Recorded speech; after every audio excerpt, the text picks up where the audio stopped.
بسم اللہ الرحمن الرحیم۔ السلام علیکم، میری آپ سبھی سے التجا ہے کہ ایک مرتبہ درود ابراہیمی پڑھ لیجیے گا۔ بسم اللہ الرحمن الرحیم۔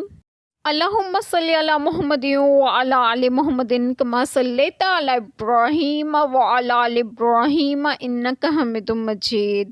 اللہم بارک علی محمد وعلی آل محمد کما بارکت علی ابراہیم وعلی آل ابراہیم انک حمید مجید۔ بسم اللہ الرحمن الرحیم۔ اور کیوں اسے واپس لوگے حالانکہ تم میں ایک دوسرے کے سامنے بے پردہ ہو لیا اور وہ تم سے گاڑھا عہد لے چکی، اور باپ دادا کی منکوحہ سے نکاح نہ کرو، مگر جو ہو گزرا وہ بے شک بے حیائی اور غضب کا کام ہے اور بہت بری راہ ہے۔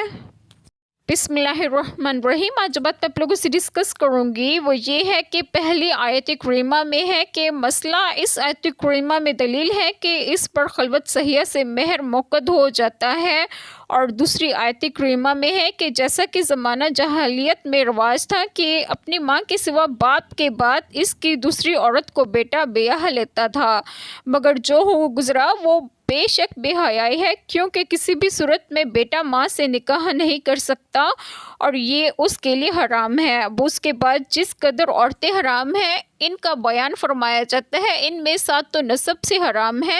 اللہ تعالی ہم سب کے تمام گناہوں کو معاف فرمائے اور ہمیں صراط مستقیم کی راہ پر گامزن کریں، اور آپ سب کو آپ کے گھروں میں خوش و خرم رکھیں اور صحت و تندرستگی بھی دیں۔ آمین۔ جزاک اللہ خیر۔